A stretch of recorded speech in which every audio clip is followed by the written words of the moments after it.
intindihin nyo yun na mahirap po talaga maghanap ng mga pangilalim, nakakabalo po yan, hindi po ganun kadali. Kaya ang proseso po talaga, kung ano yung makitang sira, yun na muna yung gagawin dyan. Tsaka hindi naman, kung wala pong talaga sira, wala talagang papalitan dyan.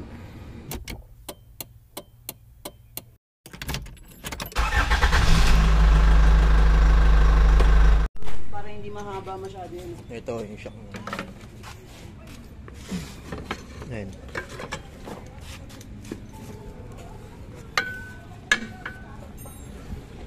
Toyota Thailand. Wala ko yan, pag ina-actual check nyo yan, okay yan, oh. Walang leak. Pag ina-actual check nyo, mukha siya maayos. Pa nakasalpak, yun siya tumutunog. Ito naman yung arm. Pinalit namin yung mga pinalitan kay madam dahil mas maayos pa kasi mga original pa yun. Pinalitan din yan.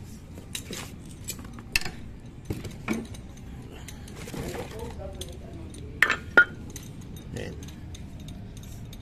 Kiko Toyota.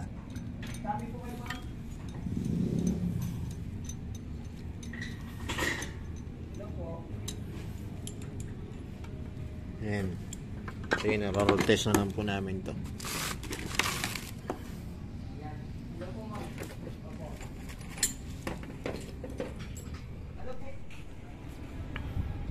So ito na po yung na-roll test na namin. Ayan.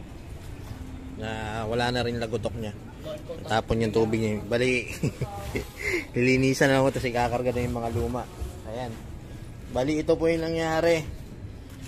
Yung shock absorber niya, walang leak. Maayos kung titingnan. Ayan. Umaandar na sa sasakyan, nakakabit sa sasakyan, doon siya tutunog. Kaya medyo mahirap rin pong hanapin. Gawa na kaya ilang oras rin. Kanina pa rito si madam eh. Kasi nga, hindi na natin to pagkakamalan na sira to. Kasi ang alam pala ni madam ay bago yung shock absorber. Ngayon, nakita ko yung sitwasyon ng shock absorber. Ito, kasi price range nito may kamahalan din eh. Mga 7 to 9K yata o ganun. Basta hindi bababa ng, alam ko, ng 5,000 ang original nito. So, ito yung original. Kinabit kay madam. Tapos, sobrang layo nung presyo doon sa binayaran ni madam. Kumbaga, sa presyo na yon, kung ikaw yung magbebenta ng original na shock, hindi mo bibenta ng ganung kamura o yung bagsak presyo na alam mong original yan at brand new. So ito, sabi ko kay madam, hindi po brand new to. Ayan. Tignan nyo, yung Toyota nya o sa taas, magkaiba. Ayan. Siyempre pagka brand new yan, pareho dapat.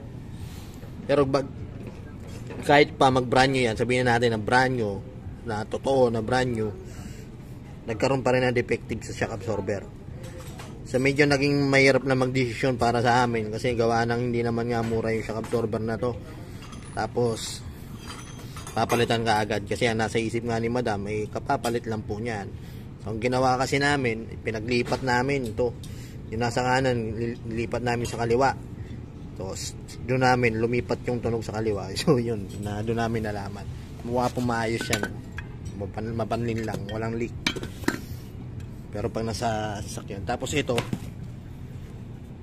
yung pinalitan kay madam, ito yung mga bushing. Binalik ko yung luma kasi pinalitan daw.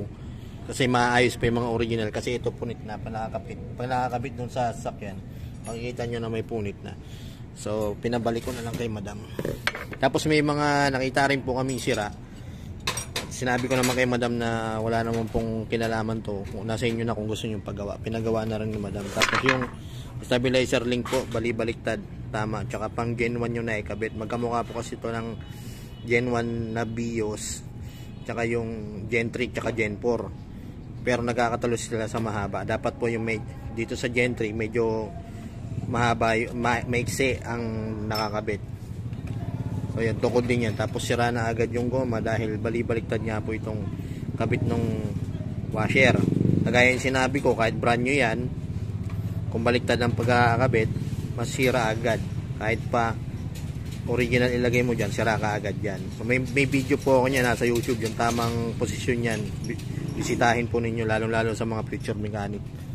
O kaya bago nyo baklasin picturean. Ayan. Ano po nung ginawa namin dito. Kasi nauna binaklas ko na to eh. Hindi ko napagkamalan dahil ano. So yun, magkalimbawa po may lagotok yung sasakyan ninyo, tapos nagpunta kayo rin sa shop na tiningnan ka agad na ito rin sira, marami tire rod, rack and etc. Lahat ng pangilalim yung sira na, magduda na po kayo doon. Dapat po yung dumadaan sa tamang proseso ng pag-diagnose.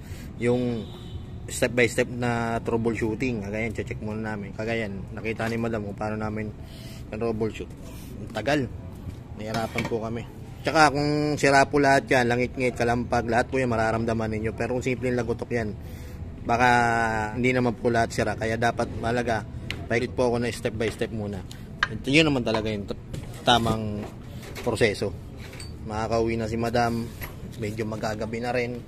Tapos paalala po sa mga car owner na magpapalit yan, kung sira naman po talaga ay okay lang. Kagaya na sinabi ko kay madam kanina, ma'am, kung sira naman po talaga yung pinalitan, wala na po tayong problema, okay lang yun para po sa safety ninyo. Tsaka yung hindi na rin magdamay-damay yung pangilalim natin. Kasi ang naging issue lang po, sinabi kay madam na brand new, hindi naman pala brand new. Kung surplus yan, tatapatin din yung car owner na surplus o brand new para maintindihan naman po ng car owner. Pero pag brand new, sinabi luma yung binenta mo, sinabi yung brand new, malinaw na po yun kung anong ibig sabihin nun.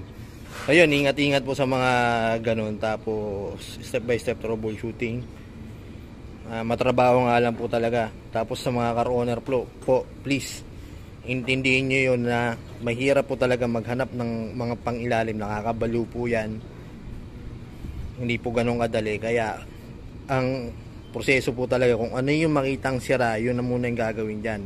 Tsaka hindi naman, kung wala pong talagang sira, wala talagang papalitan dyan. Kaya dapat isa-isain muna. Ayun, ulitin ko po, yung shock absorber, hindi porket walang leak, hindi porket maayos sa actual, hindi uiingay. Kagaya niya pag may load, saka siya umiingay. Yun, wala na po ako sa tire center Parañaque. Nasa General Trias Cavite na po ako. Nasa page ko po yung exact location tsaka paano magpa-appointment. Madam, shoutout po. Maraming salamat po sa pagpayag na video ang to. Ingat po kayo.